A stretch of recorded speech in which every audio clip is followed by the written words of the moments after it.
एक छोटे गांव में एक भूतिया वीरान सड़क थी। यह सड़क पुरानी और अज्ञात कारणों से भूतों के आवास के रूप में मानी जाती थी।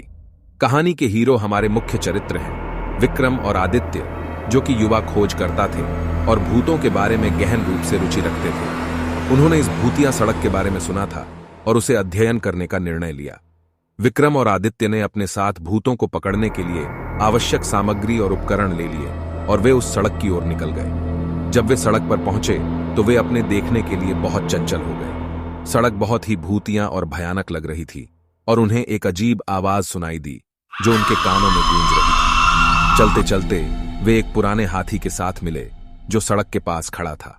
वे आगे बढ़े और हाथी को छोड़कर सड़क के आंगन में उनकी नजर एक डरवानी भूत पर पड़ी। यह भूत एक बेहद डरावना रूप धारण किया हुआ था। उसकी आंखों में बदला और क्रोध की ज्वाला जल रही थी। विक्रम और आदित्य ने अपने उपकरणों को तैयार किया और उसे पकड़ने के लिए आगे बढ़ने का निर्णय लिया। जब वे भूत के पास पहुंचे, डरवानी भूत अचानक गायब हुआ और उनके पास आकर विक्रम और आदित्य को घेर लिया। वे बिना डरे खड़े रहे और उसे धीरे धीरे पास आने के लिए कहा। उन्होंने उसे समझाने की कोशिश की कि वे उसे कोई नुकसान नहीं पहुंचाएंगे और उसे उसके असली स्वरूप से छुड़ाने के लिए मदद करेंगे। धीरे धीरे भूत ने अपने डरावने रूप को छोड़ दिया और अपनी असली पहचान में लौट आया। वह एक भूतों का नेता था और उसे यह सड़क उनका आवास स्थान बना लिया था। भूत ने बताया कि वह और उसके साथी यहां बसने आते हैं क्योंकि यह उनके आत्मा की शांति का स्थान है। विक्रम और आदित्य ने भूत की बातों को ध्यान से सुना और समझा कि यह सड़क वास्तव में एक महत्वपूर्ण धार्मिक स्थल है। उन्होंने अपनी उत्सुकता और अनुशासन के साथ भूत के साथ संवाद किया और उसे बताया कि वे उसे और उसके साथियों की सहायता करने के लिए तैयार हैं। भूत ने विक्रम और आदित्य को आभार व्यक्त किया और उन्हें अपने आवास स्थान में ले गया। वहां पहुंचकर वे देखा कि यहां बहुत सारे भूत और आत्माएं आती जाती थीं और एक शांतिपूर्ण वातावरण था। विक्रम और आदित्य ने भूतों के अनुभव सुने और उनसे बातचीत की। उन्होंने जाना कि इस सड़क पर कई साल पहले एक घटना हुई थी जिसके कारण यह सड़क भूतों के लिए विशेष महत्व रखने लगी थी। वह घटना विशेष रूप से नियमित अंतराल पर होती थी और यहां आने वाले लोग उसे देखकर डर जाते थे। विक्रम और आदित्य ने भूतों की समस्याओं को समझा और उन्हें उनके आवास स्थान को सुरक्षित और सांत्वना से रखने के लिए उनसे सहयोग करने का वादा किया। वे एक योजना बनाने के लिए भूतों के साथ बैठे और उन्हें सुने। विक्रम और आदित्य ने एक संगठन गठित किया जिसमें स्थानीय लोगों को शामिल किया गया जो भूतों के साथ सहयोग करने को रुचि रखते थे। वे स्थानीय लोगों को अवसर देने के लिए, उन्हें ट्रेनिंग देने, उपकरण प्रदान करने और समर्थन करने के लिए अपनी टीम को बढ़ावा देने लगे। भूतों के साथ संवाद करके विक्रम और आदित्य ने झांत किया कि उन्हें शांति और मोक्ष के लिए कुछ आवश्यक कार्य करने की आवश्यकता है।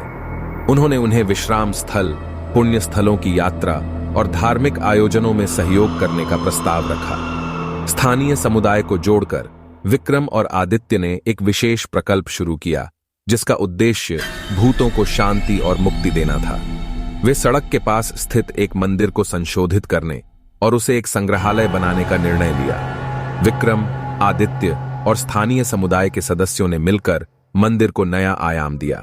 वे भूतों की दुनिया, उनकी कथाओं और महत्वपूर्ण स्थानों के बारे में जानकारी जुटाने के लिए विभिन्न कथाएं, छवियां और आवश्यक उपकरणों का उपयोग किया।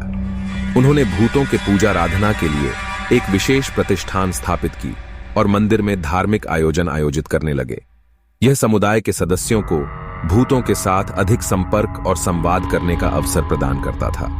विक्रम और आदित्य ने उपनगरीय लोगों को भी इस प्रकल्प के बारे में जागरूक किया और इस अभियान के तहत उन्होंने भूतों के बारे में रोचक कथाएं सुनाईं और उनके जीवन का महत्व और आध्यात्मिक मूल्य बताए। वे उपनगरीय लोगों को यह भी बताते थे कि भूतों की सहायता स्वयं को बदलने और आत्मा के स्वतंत्र होने का मार्ग प्रदान करती है। विक्रम, आदित्य और स्थानीय समुदाय के सदस्य द्वारा की गई इस प्रयास की वजह से समुदाय में एक बदलाव दिखने लगा। लोग भूतों के साथ सहयोग करने और उनकी समस्याओं का समाधान करने के लिए अधिक सक्रिय हो गए। भूतों की समस्याओं का समाधान करने के लिए विशेषज्ञों के साथ मिलकर काम शुरू हुआ। समुदाय के विभिन्न सदस्यों की सहयोग से इस संगठन ने समुदाय के लोगों को जागरूक किया और उन्हें समस्याओं के समाधान के लिए सक्षम बनाने के लिए ट्रेनिंग और ज्ञान साझा किया।